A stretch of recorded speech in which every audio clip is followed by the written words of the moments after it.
Hello, everyone. Welcome to Dreamforce. My name is Zhen Huang. I'm a software engineer in the Salesforce console team. This is my third Dreamforce and first-time speaker. I hope you all love this event as much as I do, because I think it's just a great event for developers like you and me. So in the next 40 minutes or so, we are going to talk about, from a developer's perspective, how to build great experience with Salesforce console. All right, so this is a safe harbor slide. Very important. Read it carefully, as I'm going to skip. All right, so agenda. First, we're going to give a quick overview of what Salesforce console is, and the architecture, and some of the key components. And then we'll, as developers, build a very important Hello World application in 5 minutes. And we'll talk about a real-life case analysis. And based on the results, we're going to build an app to improve the previous case. And finally, we'll have some Q&A time. So what is Salesforce console? Salesforce console is a UI framework. Actually, let's just take a look first. Okay. So as we can see, it's quite, a lot of information, quite compact. We can see there are some tab structures there. There are some components out there. We'll go into details in just a few. One of the key concept here is, as Salesforce developers, we are all very familiar with another console, which is the Apex console. It's this on the left. And today we're going to talk about Salesforce console, which is a UI framework on the right. So don't confuse these two consoles. All right, so Salesforce console has powerful features out of the box. Let's take a look at some of the features. This is the pinned list view. This is typically, all the works assigned to an agent or a user. It's a place typically when a user or agent start their day in call center. This is what we call the workspace. A workspace is a group of informations, sub-records, and components put together to solve a particular problem. So a workspace typically is, if you see the top level, that's a primary tab, we call it. And then in the primary tab, you can have sub-tabs and components. And this is a great point for developers to start integration.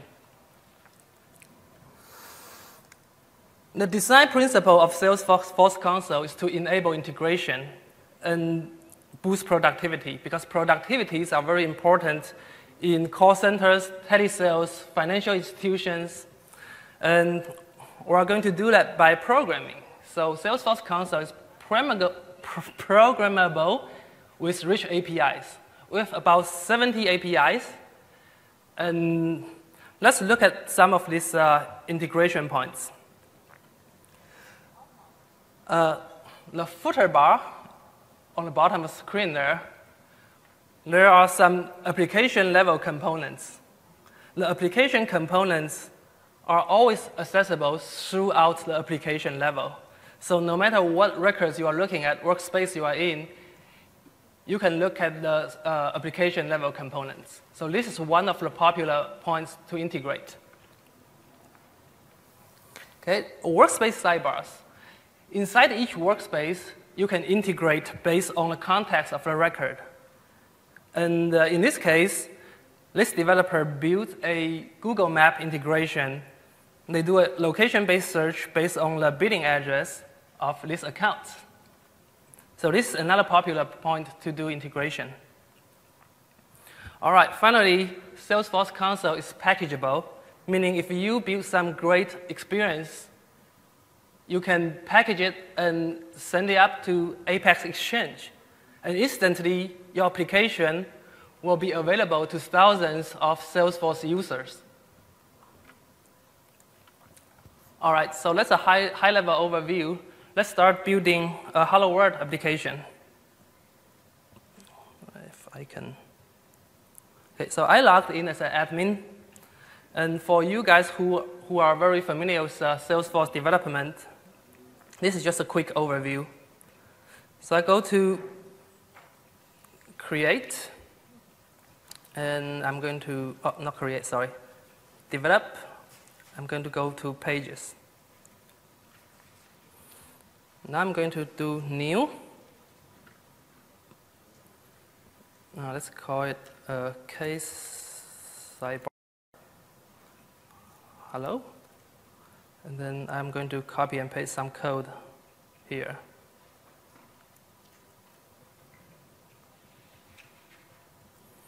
All right, so quick recap.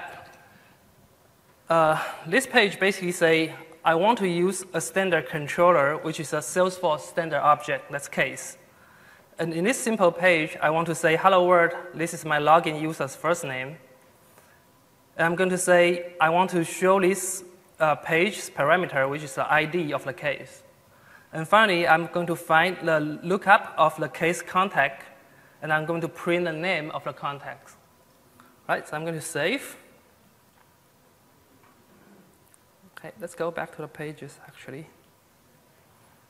So one important thing is if you want to make this page accessible to everyone, you need to just add them to the profiles. We're doing this because the other demo is going to build upon this one. So let's make sure the right profiles are associated with this page. Okay, now let's go to, we are going to put these sidebar components on the case layout. So let's go to Customize Case. Page layouts. I'm going to edit this layout. Okay, so on the top here, it says Custom Console Components. Let's go in there.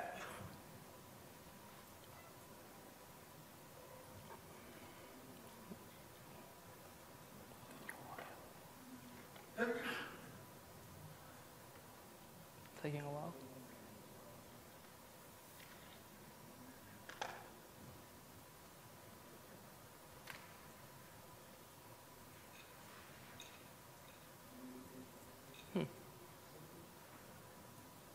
Okay. So this is the case layout, and these are the regions we can put our components on. So let's just put the one we just created, select Visual Force. And hello, give it a label. Let's give it 200 pixel wide. We'll save. Okay, now I'm going back to my console. I'm going to open one case. So this one on the right is the hello world component we just built. It does what we asked him to do. It's giving out my name, the case number, and the contact name, which is here, the contact name. All right, so the hello world application is not really very exciting, but it get you to a start point. So before we go forward, I want to share, my view as a developer, what Salesforce and Salesforce Console is. I think of Salesforce Console like this big Lego board. And on top of the Lego board, we have some key pieces, like the type structure, the APIs. And as developers, we can just bring our apps onto this platform, to this Lego board, and we can build some amazing Legos. Talking about Legos, I found this on the web. This is built by Lego. And anyone know what this is? Yeah, this is the Chinatown. Amazing building. But, the key point is bring your apps. You can build whatever you want, and build a pyramid, build a garden, and if you guys are out of town, just go there and grab a food. It's great. And okay, now we're going to talk about a real-life use case. How many of you here are soccer fans? So we all watched soccer games a few months ago, right? World Cup. So a few months ago, I ordered the soccer channels from my cable company website, and I expect that to watch some soccer game. And a week later, my TV doesn't have that channel, and to make things worse, I have a big credit card charge with, I don't know, a lot of money. So I grab my phone, I call my cable company. Okay, the cable company, we all know how the phone system works, and this, by the way, is a traditional call center. We all know how the phone system works. It will tell you, listen carefully, our menu has changed, okay? I don't know about you, but at that time, I'm starting hitting 0. I want to get some person on the line. So by the time I get some person on the line, it's like 10 minutes or 15 minutes into the call. The lady was very friendly, right? She's like, how can I help you? So I told her my story, and she said, do you have a customer number? I don't. Do you have an order number? I don't have that too. Then how about phone number? So I gave her my phone number, and she's doing some searching, and she found me, and she said, can I put you on hold? That happened to all of us, right? Can I put you on hold while I research your account? 10 minutes later, she came back. She said, I found your order. You ordered a soccer channel. I was like, yeah, right? And then at that point, she's trying to walk me through how to set up my TV. Basically, she makes me unplug and plug all my HDMI cable, things like that. I can use my remote to turn to channel 38. And at one point, she decided that it's not working. So she said, I need to transfer you to our technical support department. So I was put on hold. 10, 15 minutes later, a gentleman picked up the phone. And he asked me the same question. How can I help you? So I told him my story the second time. And the same question, customer number, order number, phone number, I'm going to put you on hold. Okay, so I literally go through this, and I'm like this. So this time, this gentleman came back and said, oh, we found a problem. Okay, we did not turn on your soccer channel, but we gave you our premium on-demand movie package. I was like, can you fix it? Yeah, so I can actually hear him typing on his keyboard because he's working hard. And in a few minutes, he resolved my problem. So he asked me, is there anything I can help you with? I said, yes, there's a big credit card charge I need someone to take care of. So he said, oh, sorry, I'm a technical guy. I have to transfer you to the billings department. Okay, so, that happened to all of us, right? So I was put on hold the third time. And what do you think after 10 minutes, another lady picked up the phone? What question will she ask? I told her my story again, right? So this time she said, I need to put you on hold. And I became this. Okay? So she put me on hold, and to make things worse, she said, I cannot do the refund because, I need my manager's approval because money matters, right? And apparently, her manager is not going to sit next to her to wait, people work under him or her to ask for authorization. So it took quite a while, for me to resolve the issue. So when the whole issue was resolved, it was like 25 minutes after the call, but the whole issue took almost my whole morning. And after I hang up the phone, I was thinking, how can this be so hard? So as a programmer, I drew out a little flowchart here. So in a traditional call center, if a phone call comes in, they will ask you some kind of customer ID.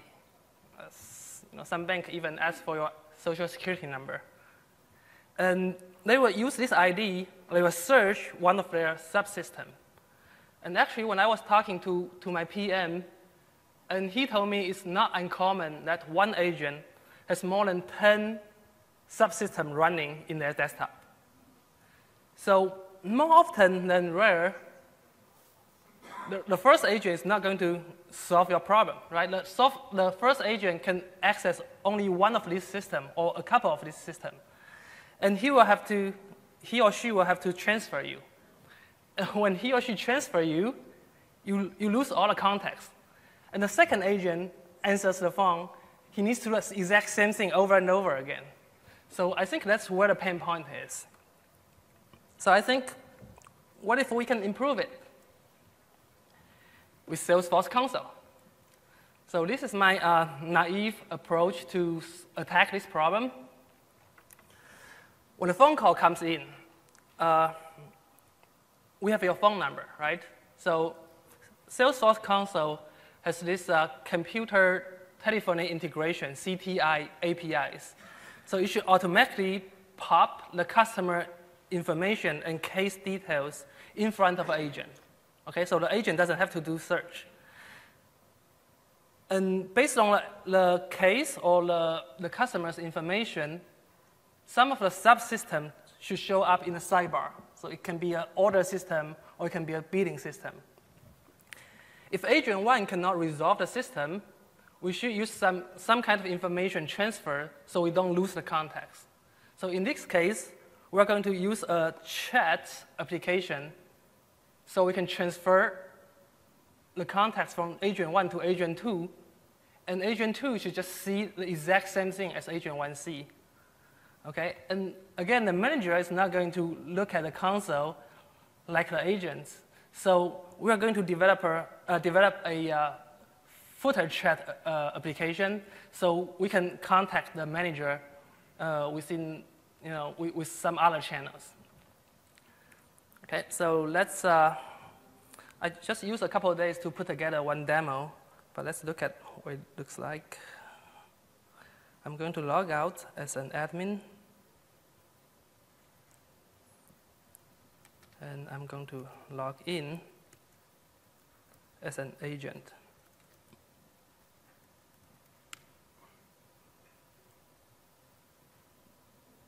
Okay. And to simulate that, so this is the chat we're talking about. It's in the footer. And to simulate another agent, I'm going to use another browser, and I'm going to log in as agent 2.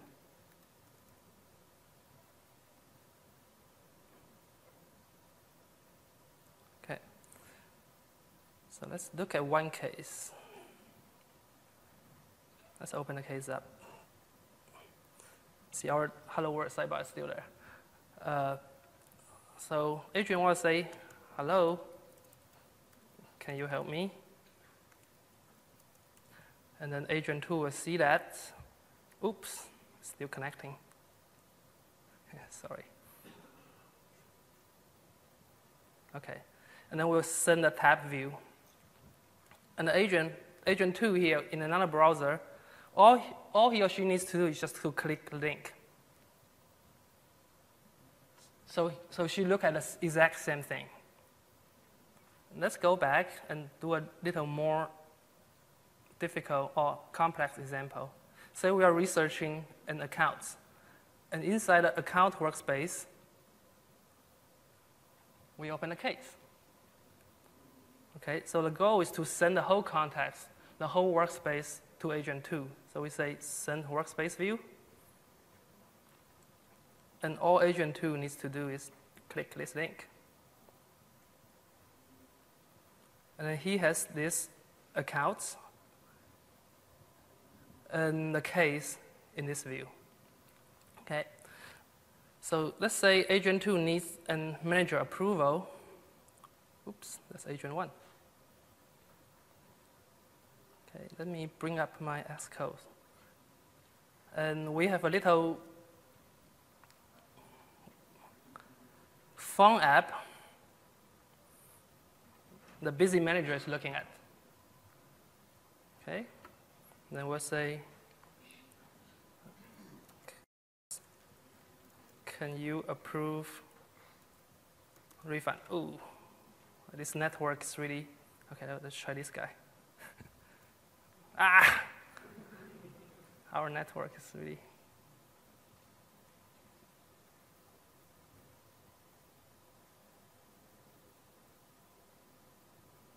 let's just save time.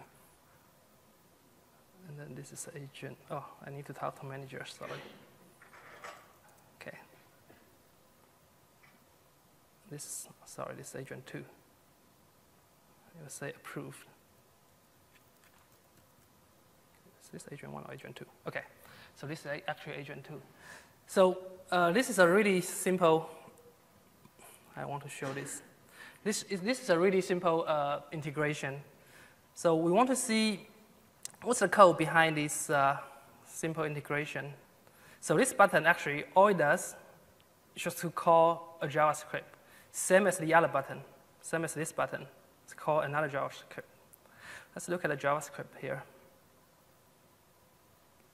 So this is the whole code you need for a console integration.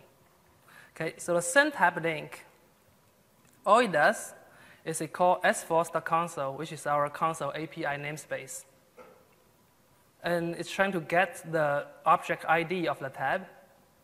And when the result comes back, we want to call the chat app API to send this message. That's it. Okay, send workspace is the same thing. We want to get the tab link. And we tell console we want to get the parent and children tab link. And when the result comes back, we send this message. On the receiving end, let me send this again. Let's see, where's my file? Okay. On the receiving end, if we look at this link, all it does is the same thing. It calls a Salesforce integration API to open this URL. And this is a special console URL that knows the context of the whole workspace.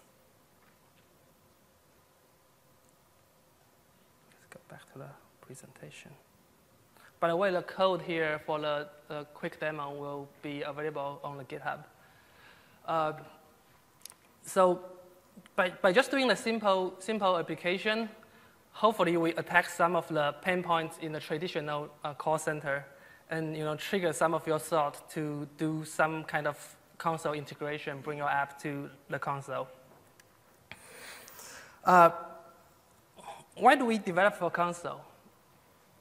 Currently, we have 150,000 users, and we are growing very fast. We are growing 100% over the year. And these customers, they are enterprise and mid-market customers. They really want to enhance their productivity. So, and also, these customers come from different verticals, different industries, so their needs are different. And we have a lot of Salesforce developers, but this area, console customers, their needs are underserved. So we want more and more users to, as more and more users move to console, we want the developers to really join us in this growth area. Okay, so here are some of our resources if you want to get started. Console Toolkit documentation is always the best place to get started. And there are some GitHub source. This is my GitHub. I'll post my code there. And Salesforce has a very big developer community. So this is the community developer blog. Okay. So with that, I'm going to turn into Q&A. But before that, I want to recognize some of my engineers. They usually, they sit right back in there. So so those are our rockstar teams.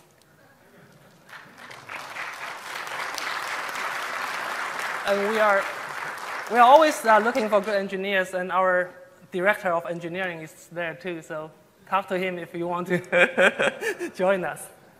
Can you go back a page? Sure. Sure. I think we have enough time. I can show you. So let's go back to, oh, sorry. Someone's looking at the slide. So basically, you need to create a custom console app. And then put your Visual Force page into it. Let me just take a few minutes here. Let's go to setup. I always just search here. So custom console components.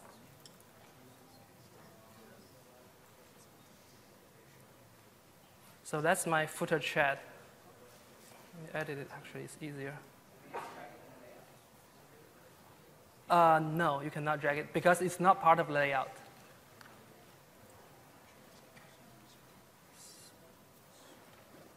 So the layout is what you see inside the tab, and we are outside of the tab. But you can drag all the components out. And you can even pop it out and do a, you can even pop it out and then do a side-by-side.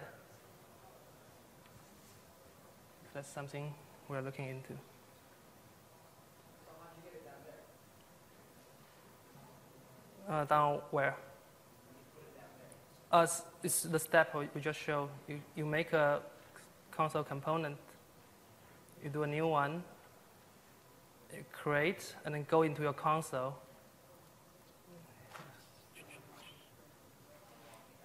Yeah, okay. So console is one of the apps. So if you go there, the console is there.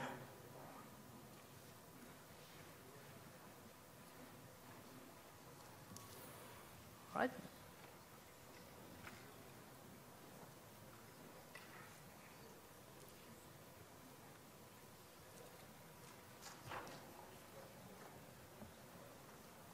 Cool. Thank you all very much for coming.